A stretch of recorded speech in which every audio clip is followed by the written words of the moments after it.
Hola, buenas noches. Estamos en el primer programa de Homo Zapping, transmitido aquí en su casa, la casa de todos ustedes, los blogueros y los usuarios de Internet, Rompevientos, televisión por Internet. Les saluda en este primer programa del 7 de junio, Día de la Libertad de Prensa, Daniel Barrón y Genaro Villamil. Muchas gracias por estar hoy en el primer programa del blog Homo Zapping. Es un esfuerzo realizado por un grupo de periodistas, de comunicadores, de investigadores y de activistas sociales que, bueno, tendremos cada jueves a esta hora en Rompeviento Televisión por Internet un programa para compartir con ustedes la agenda de los medios de comunicación, de las redes sociales y de la política mediática, que a final de cuentas es lo que está determinando en estos días los sucesos y los contenidos en los medios. Y un filito de cultura. Y sobre todo, cultura. Porque los medios son cultura. Y los aperos, a final de cuentas, los verdaderos buscadores de contenidos están buscando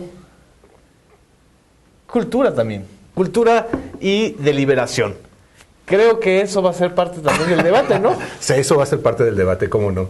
En este programa vamos a iniciar con los acontecimientos de las últimas 3 semanas, la emergencia del movimiento Yo Soy 132, el debate en torno a la existencia de o no de la primavera mexicana. Ya estamos en verano, eso ya pasó. No importa, yo voy a seguir insistiendo en que aún en verano la primavera mexicana existe. Bueno. También tenemos otros temas. Vamos a hablar de el regreso o el retorno de la guerra sucia en las campañas electorales.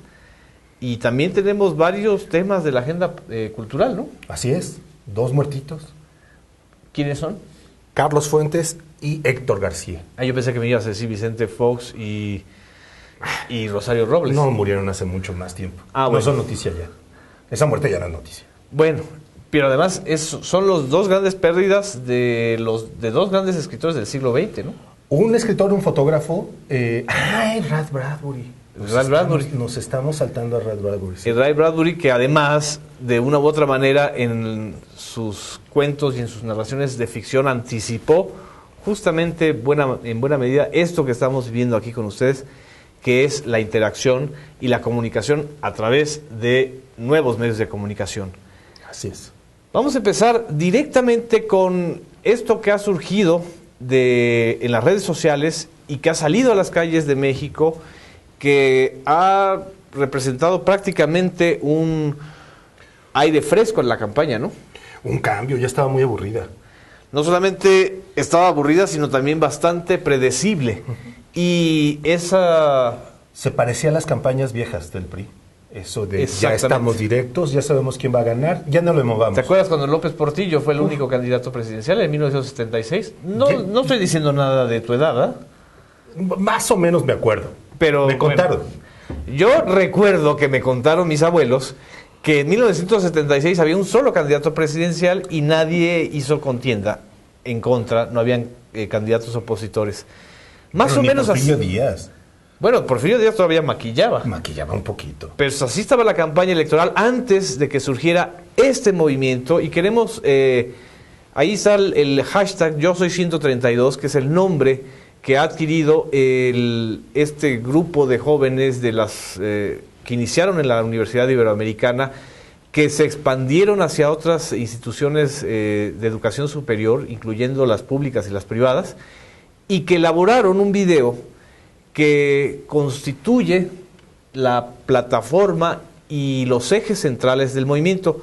Vamos a ver si estamos enlazados con el primer video, que es un video donde los jóvenes de Yo Soy 132 plantean sus demandas fundamentales.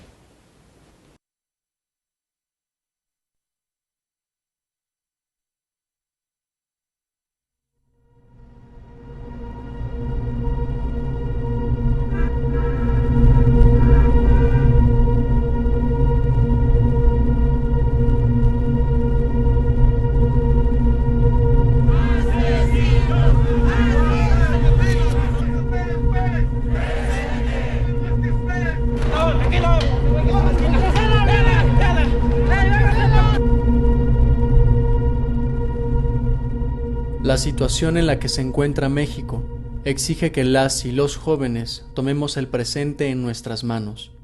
Es momento de que luchemos por un cambio en nuestro país. Es momento de que pugnemos por un México más libre, más próspero y más justo. Queremos que la situación actual de miseria, desigualdad, pobreza y violencia sea resuelta. Las y los jóvenes de México creemos que el sistema político y económico actual no responde a las demandas de todos los mexicanos. Los estudiantes unidos de este país creemos que una condición necesaria para corregir esta situación consiste en empoderar al ciudadano común a través de la información, ya que ésta nos permite tomar mejores decisiones políticas, económicas y sociales. La información hace posible que los ciudadanos puedan exigir y criticar de manera fundamentada a su gobierno, a los actores políticos, a los empresarios y a la sociedad misma. Por eso, Yo Soy 132 hace del derecho a la información y del derecho a la libertad de expresión sus principales demandas. Hoy, los jóvenes de México hemos encendido una luz en la vida pública del país. Asumamos este momento histórico con valentía e integridad. No esperemos más, no callemos más. Los jóvenes decimos presente. A los medios de comunicación nacionales e internacionales, a las instancias competentes del gobierno, a la sociedad mexicana en general, el movimiento Yo Soy 132 declara: Primero, somos un movimiento ajeno a cualquier postura partidista y constituido por ciudadanos. Como tal, no expresamos muestras de apoyo a ningún candidato o partido político, pero respetamos la pluralidad y diversidad de los integrantes de este movimiento.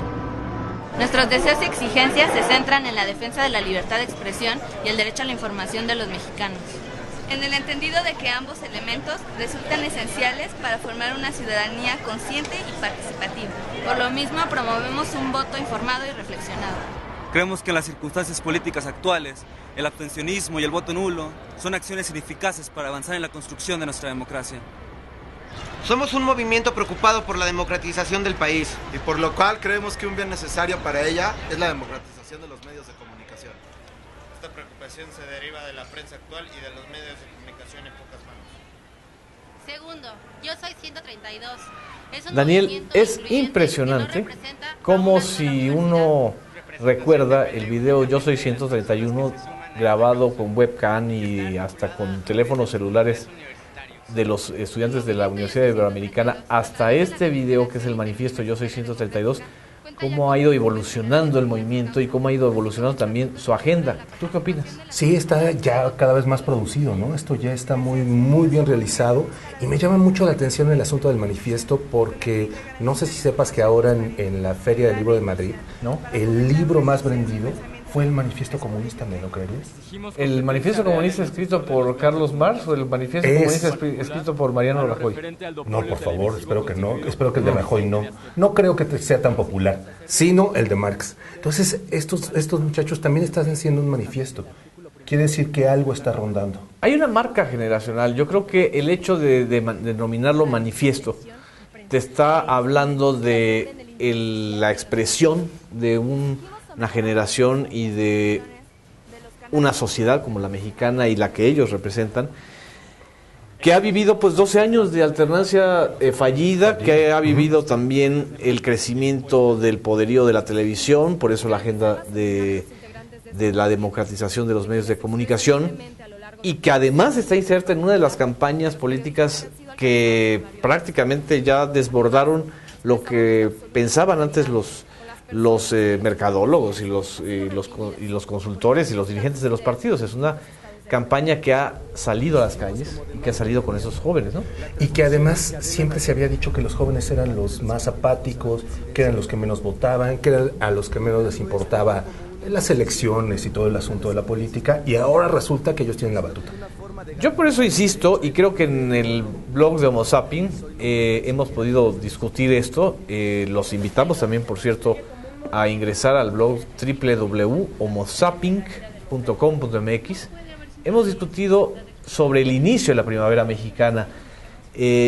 Yo insisto que este es el inicio de la primavera mexicana. ¿Tú qué opinas? siento que de pronto están ya variando un poco, que se están yendo por otros lados, por ejemplo, la petición de juicio político a la maestra Gordillo, la petición de juicio político a Calderón. Siento que ya hay demasiados temas y nos estamos yendo en lugar de concentrarnos en una sola cosa.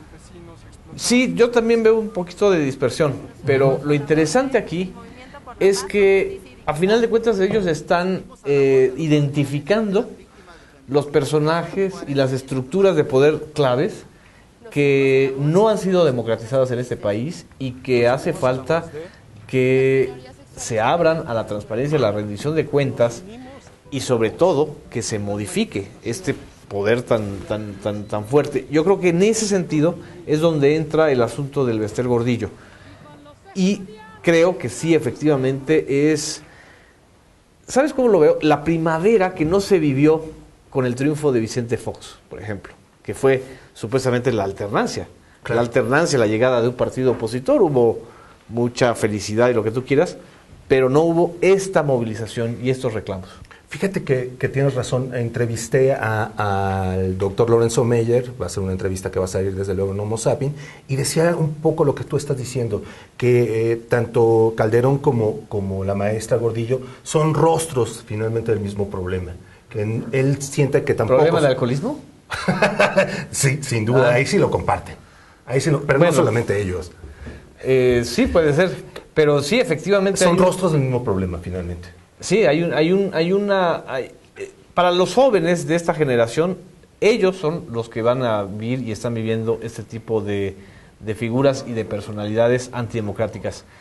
Vamos a ir ahorita a un corte, regresamos aquí en Homo Sapien, Rompeviento, televisión por internet. Yo mientras me acabo mi cafecito.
Buenas noches, seguimos aquí en Homo Zapping, el primer programa de la serie que vamos a hacer aquí en Rompeviento, televisión por internet.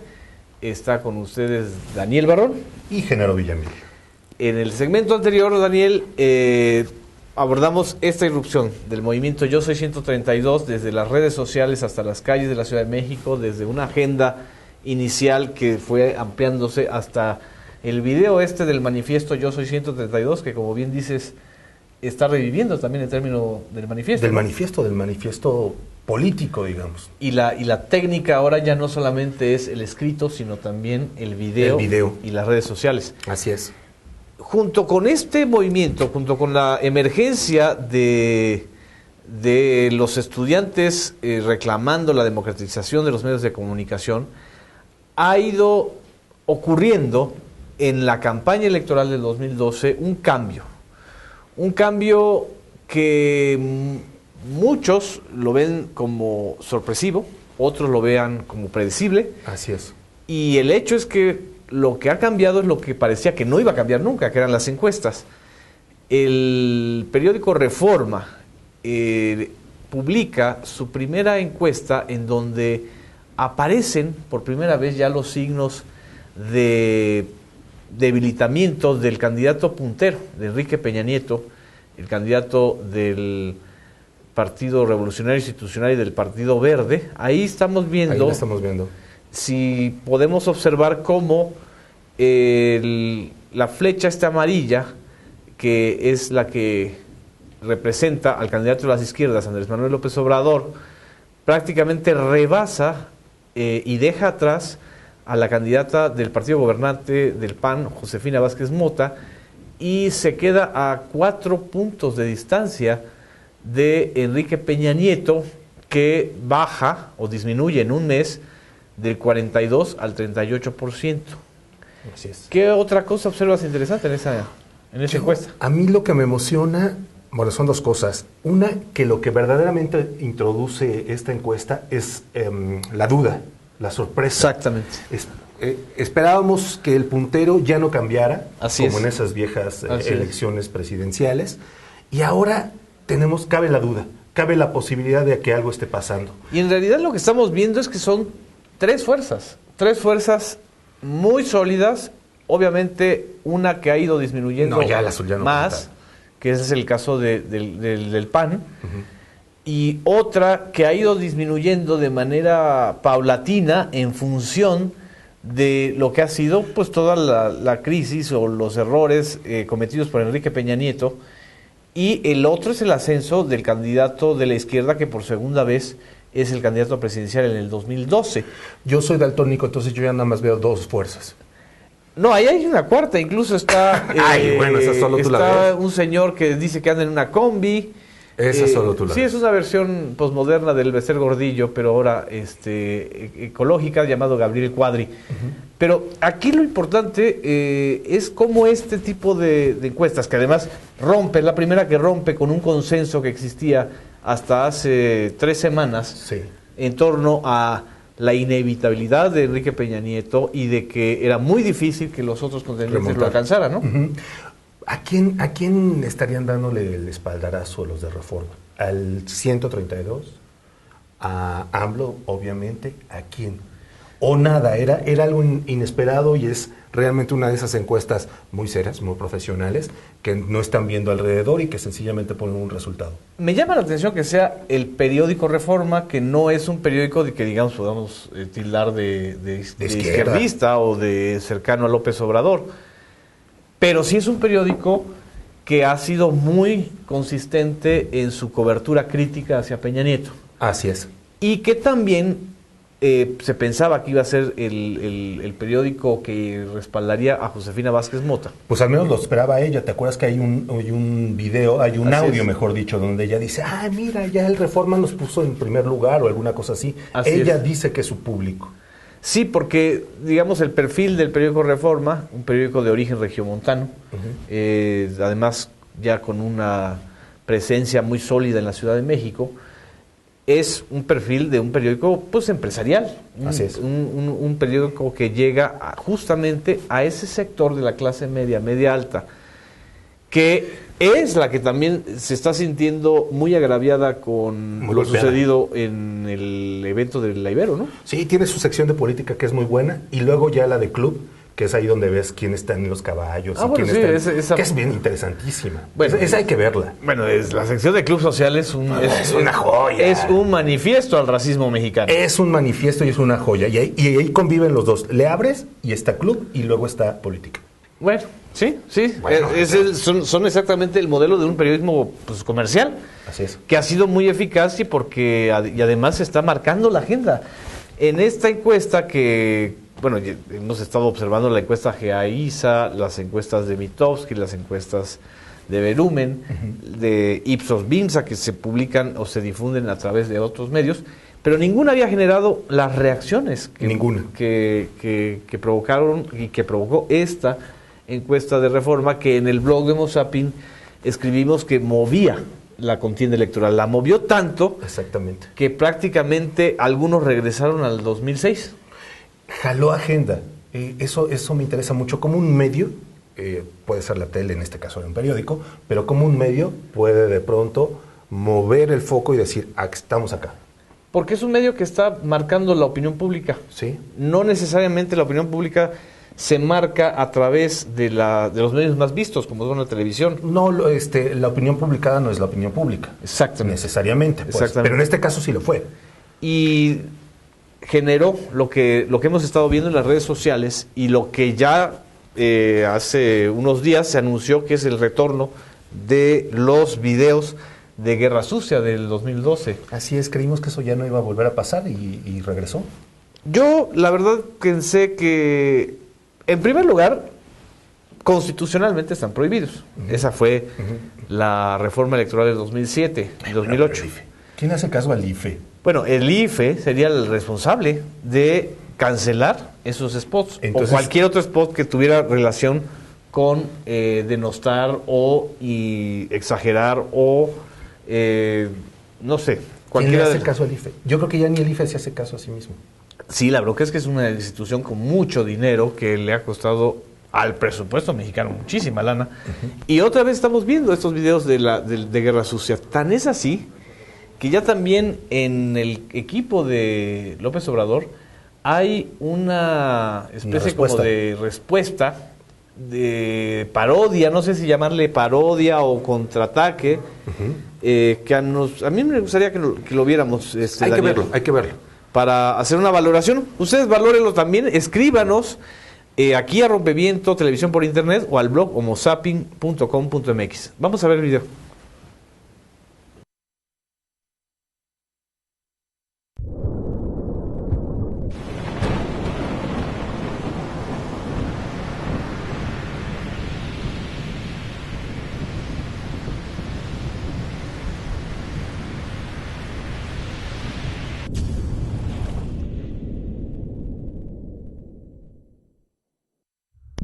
¿Qué tal? Soy la voz que usaron para decir que López Obrador era un peligro para México.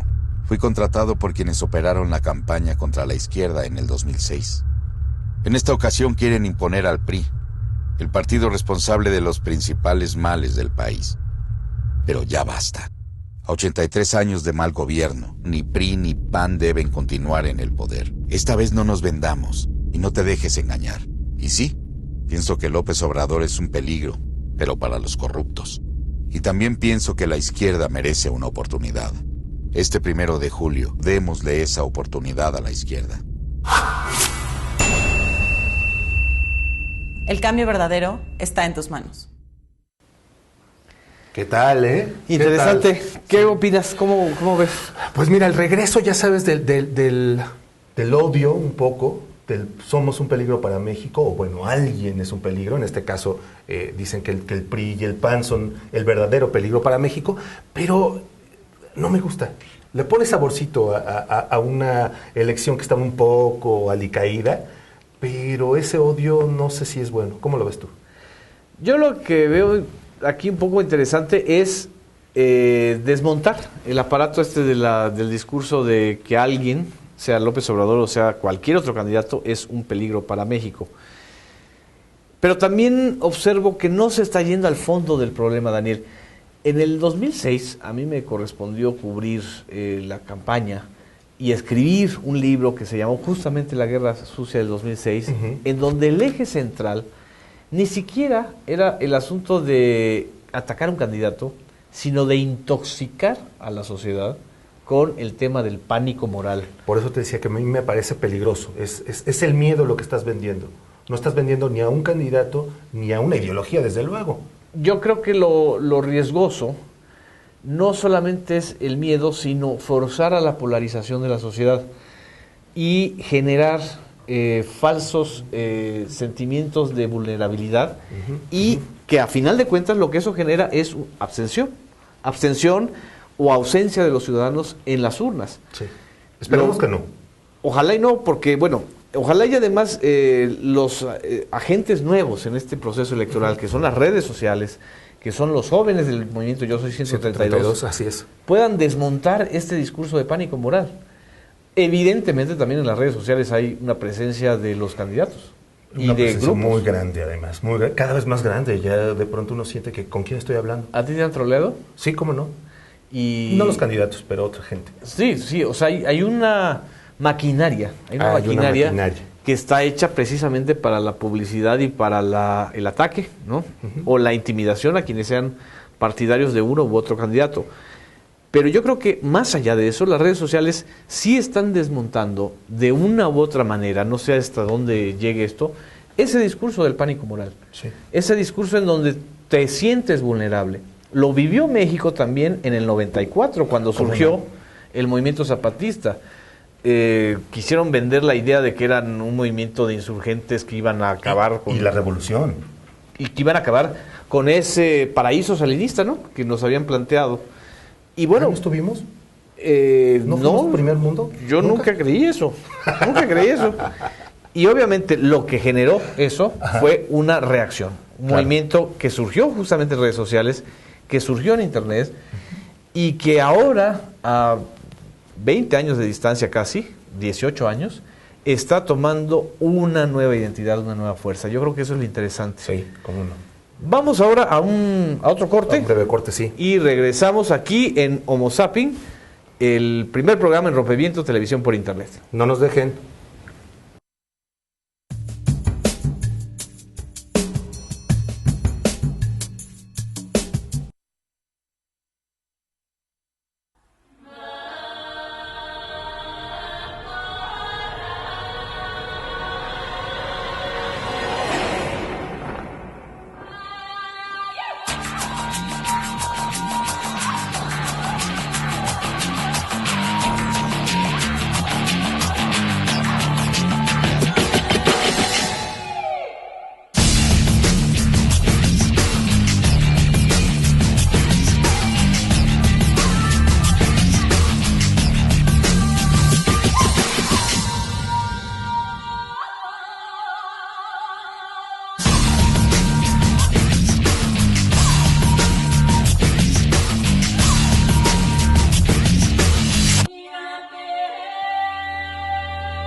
Buenas noches, estamos aquí de regreso en la primera emisión de Homo Sapien, el programa transmitido en Rompeviento, televisión por internet. Nos da mucho gusto que sigan aquí con nosotros y si ustedes acaban de sintonizar, pues todavía tenemos bastantes temas que comentar y compartir con ustedes.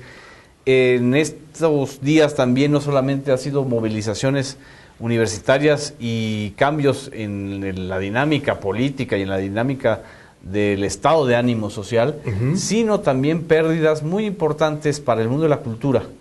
Háblanos un poquito de esto, Daniel.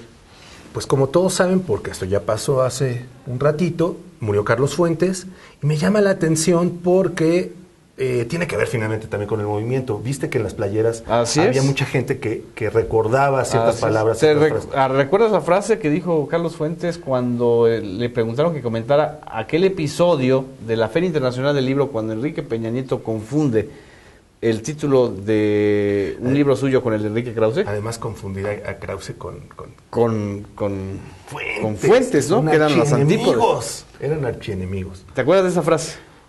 Dijo algo así como: puede no leerme, pero no puede gobernar desde la ignorancia.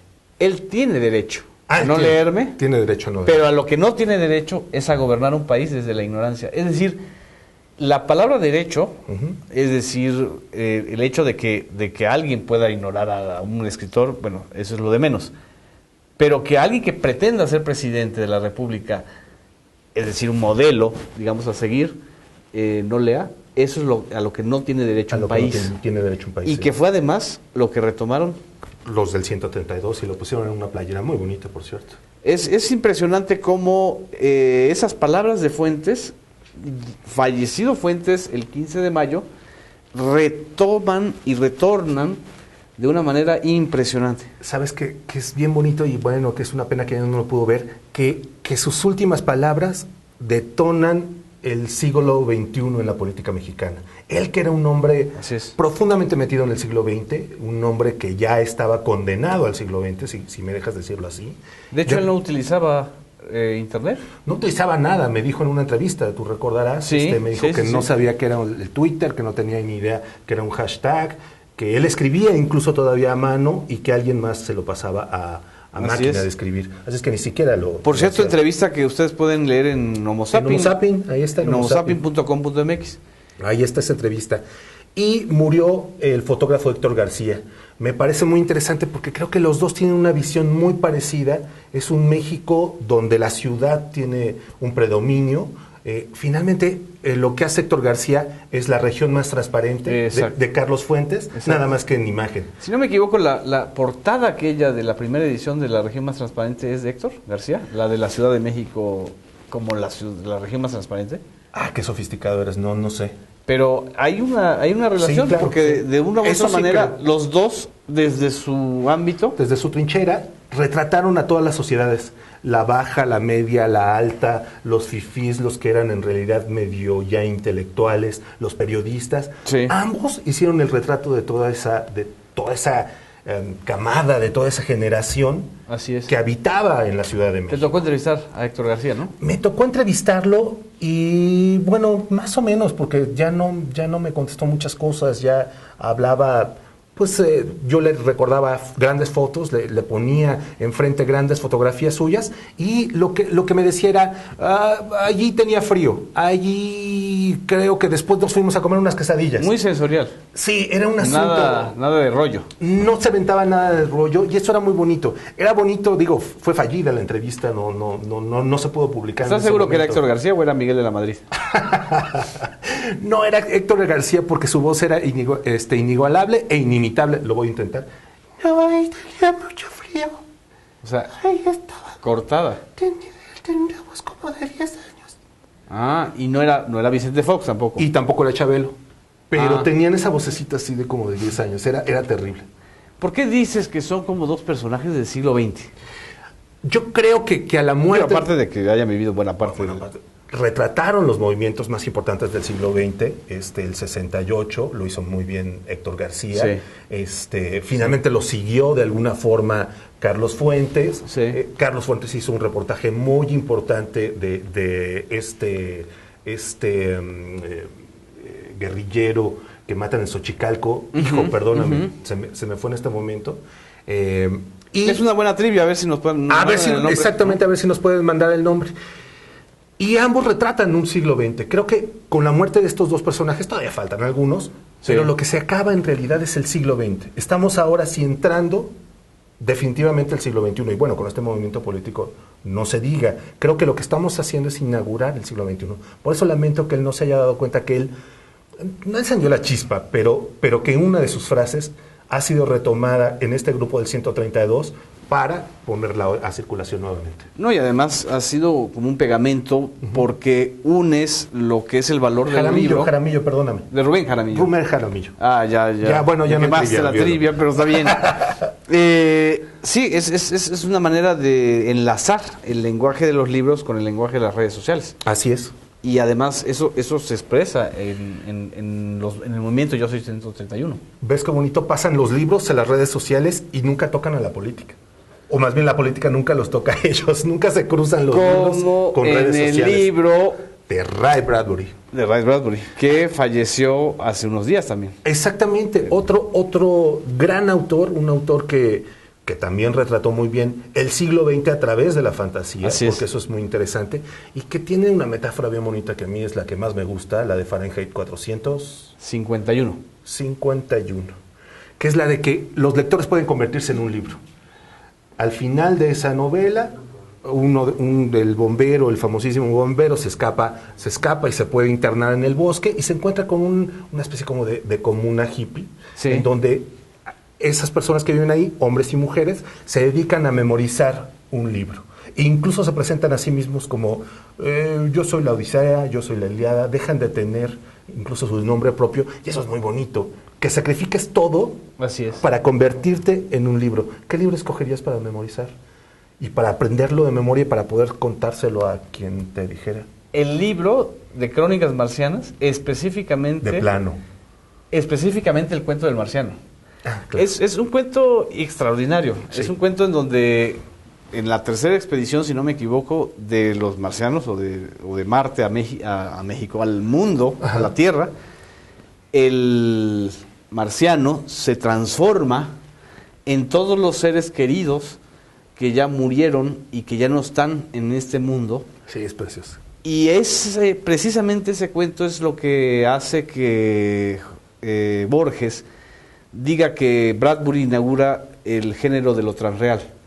Es decir, ya no solamente es la ciencia ficción o el realismo mágico, ese término que a mí en lo particular no me gusta nada, para generalizar a una generación de escritores, pero que él inaugura lo que sería el transrealismo, es decir, más allá del realismo, y es un cuento bellísimo. A mí me encantaría memorizarlo. Sí, sería muy bonito. Y que además, a pesar de que es ciencia ficción o de que es plena fantasía, él decía que solo había escrito una cosa de ciencia ficción, que era el de Fahrenheit, y que lo demás era fantasía pura. Pero a pesar de eso, o sea, ¿cómo de todos modos nos puede tocar fibras? No necesitas ser realismo, necesitas ser realista para finalmente decirte cosas y tocar fibras. Yo creo que no sería mala idea que a través de Twitter o a través de YouTube o a través de Facebook se pudieran retomar muchos de los pasajes de los libros de Ray Bradbury, ¿cómo no? Sobre todo el de Fahrenheit y el de Crónicas Marcianas, porque además Crónicas Marcianas es un libro que yo por lo menos lo he leído a lo largo de 2 décadas unas 3 veces, o sea, acudes a él nuevamente y te gusta, y es muy pequeño, es muy bien escrito, está muy bien traducido en Minotauro, en la colección de Minotauro, y lo disfrutas mucho. ¿Cuál crees que sería el libro que se aprendiera Enrique Peña Nieto? Yo creo que TV y novelas. Pero no es libro, ¿verdad? No, el libro vaquero. El libro vaquero. El libro vaquero a lo mejor se lo puede aprender muy bien. O Chanok, o te acuerdas de esos... Escríbanos y díganos qué libro creen que se pudiera aprender Enrique Peña Nieto para convertirse en el hombre libro. Sí, pues sería una labor titánica, porque hasta el momento Enrique Peña Nieto no ha demostrado ni siquiera que se haya aprendido su tesis de licenciatura. ¿Tiene tesis de licenciatura? Sí, tiene una tesis de licenciatura dedicada a Álvaro Obregón. Bueno, el tema es Álvaro Obregón y el presidencialismo, pero está dedicada a Arturo Montiel. No, a su tío. Exactamente, al tío exactamente. Y tiene un subtítulo que dice Crónicas Marcianas, desde Atlacomulco. Pero bueno, pues es un hashtag, ¿no? Es un hashtag. Es un hashtag. Deberíamos Ahora, hacerlo. El mundo realmente de la literatura anticipó muchas cosas. Yo creo que Bradbury y una generación que se abrió con él, además no solamente una generación de escritores, sino también de lectores. Pensemos también en los lectores, una gran generación de lectores. Pues no solo los escritores, que siempre son los menos, siempre hay pocos lectores, pocos escritores, perdón, pero hay muchos lectores. De cinéfilos, además no podemos ignorar que, por ejemplo... Truffaut la filmó Fahrenheit. Exacto. Sí. O la película Blade Runner, que también sería muy padre retomarla, está inspirada de una u otra manera en pasajes y en ideas, no es una adaptación, pero está inspirada en pasajes y en ideas de Bradbury, de Ray Bradbury. Y, bueno, en mil cantidad de tenía su serie de televisión, ¿no? El teatro de Ray Bradbury, ¿sí? ¿Esa no la sé? Sí, así como la serie de Hitchcock, que solo presentaba una... ¿Y él salía? Él salía diciendo, y ahora vamos a esto. No sería mala idea poder tener unas imágenes para el próximo programa, que por cierto, la cita es aquí en Rompeviento, televisión por internet, los jueves, todos los jueves, y bueno, en el blog homosapien.com.mx, www.homosapien.com.mx, nos seguimos leyendo y seguimos interactuando. Vamos a ir ahorita a un corte, regresamos.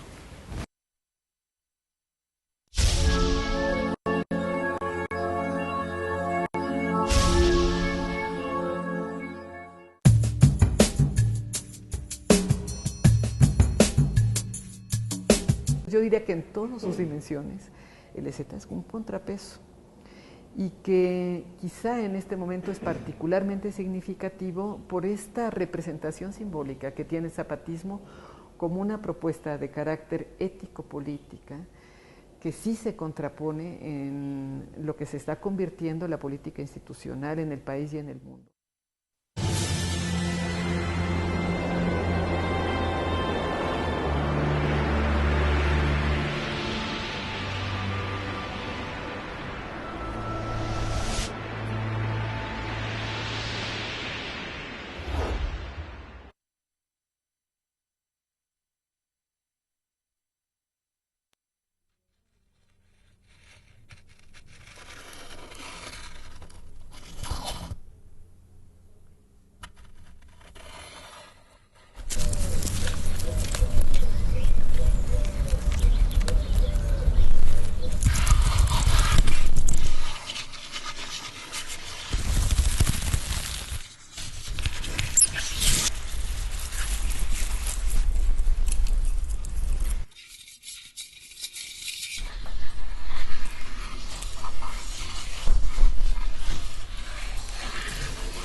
Y no se vale engancharse en la agenda electoral sin haber parado la guerra y el modelo económico que nos está devastando.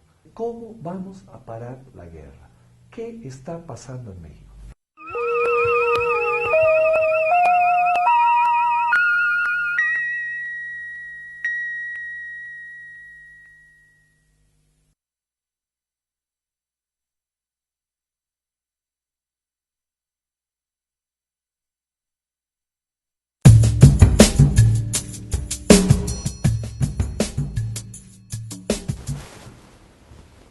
Estamos de regreso en Homo Sapien todos los jueves de 9 a 10 de la noche. No se los olvide. Oye, hay un tema que está bastante candente. A mí me encantó la idea. Vi un yate el otro día en una revista. En la portada de la revista se veía tan bonito. Yo dije, ¿de quién será ese yate? Bueno, hasta la compré. Nomás para saber. ¿Para saber de quién era el yate o para ver si estaban vendiendo el yate? Pues ya no supe si lo están vendiendo o no, aunque claro, en Homo Sapien pueden leer el texto completo de Genaro Villamil. ¿De quién es ese yate tú? Ese yate es de un hombre que evidentemente no es pobre porque tiene... No, bueno, con ese yate. 180 millones de dólares y para comprar un yate, que son alrededor de 2.300 millones de pesos, y además destinarle alrededor de 200,000 pesos a la semana, no sé, una especie de 800,000 pesos, de 800,000 a 1,000,000 de pesos al mes en mantenimiento solamente. Es el yate TV de Emilio Azcárraga Gallán, justamente el personaje pues que también ha vuelto a ser el centro de atención en las redes sociales a partir del surgimiento del movimiento Yo Soy 132. El yate, además, publicado en Proceso, y es un reportaje que a mí me tocó hacer. Fíjate que eso es algo que no he dicho, ni está explícito en el texto. Pero no fue un asunto que alguien me lo filtrara o que alguien... Ay, no, qué bueno, pues me si no dijera. Porque Héctor Aguilar Camino te lo vamos a tener. No, estaba en internet. ¿Quién te lo filtró? Estaba en internet. No, di el nombre de tu fuente. TV Yacht. Ah, muy bien. Sí. Y además otros vendedores de yates. Yo iba a comprar uno, pues acabé comprando un patín del diablo, pero bueno. Claro. Ese yate estaba en internet. Lo que pasa es que evidentemente no dicen que es de Emilio Azcárraga Gallán.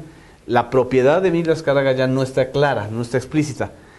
¿Por qué? Porque no quería o no quiere él que se sepa. Que se sepa, pero ya está.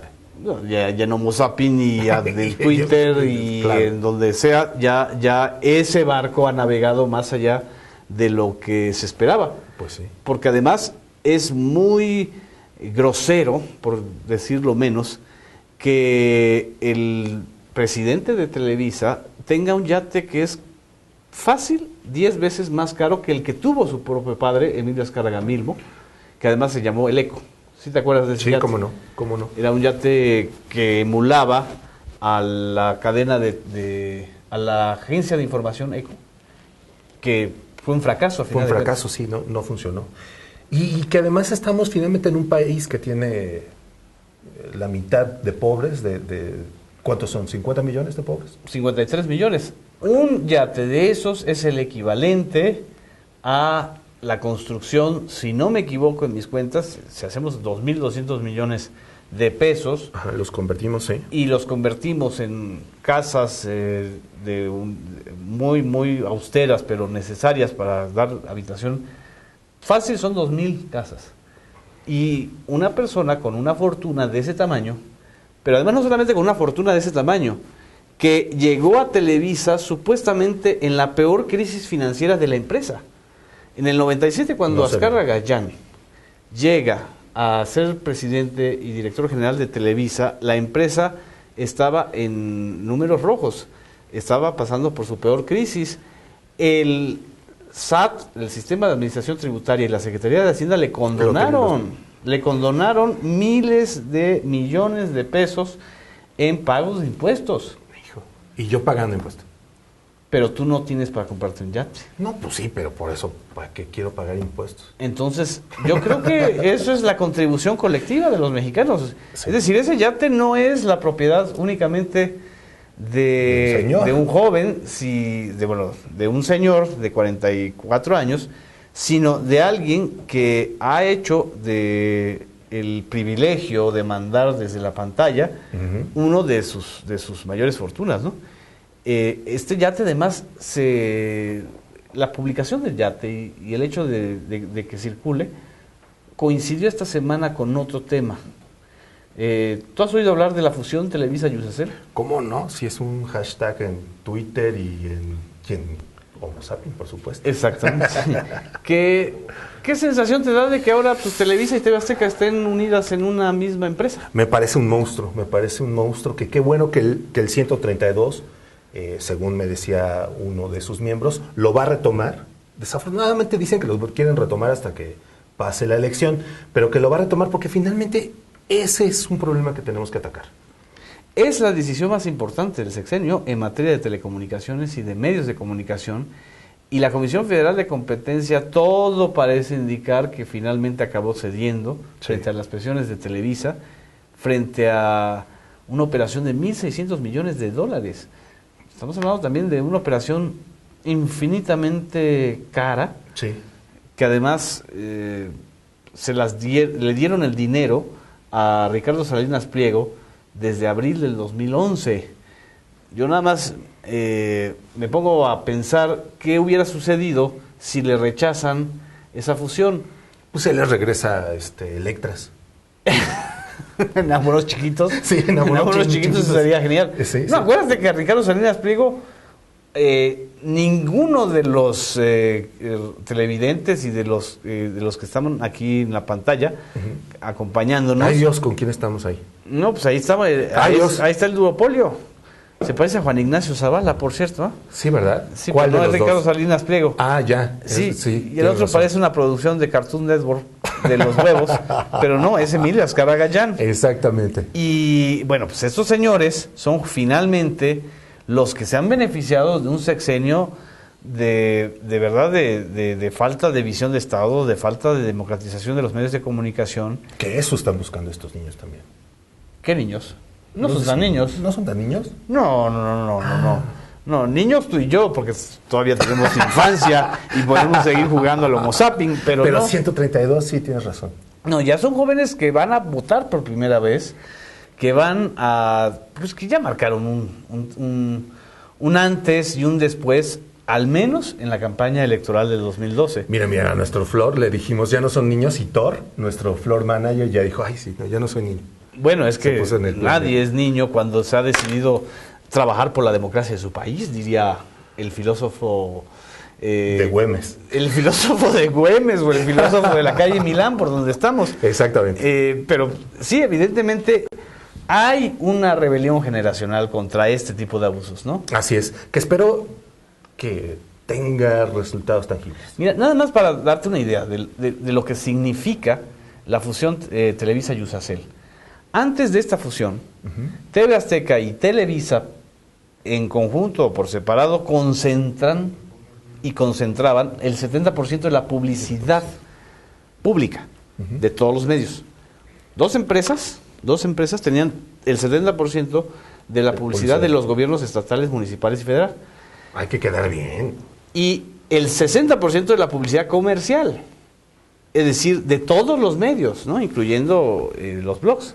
Bien, pues les vamos a cobrar eso que está pasando ahorita, ¿no? Porque si no, entonces, ¿qué vamos a hacer? Bueno, si es que te paga algo.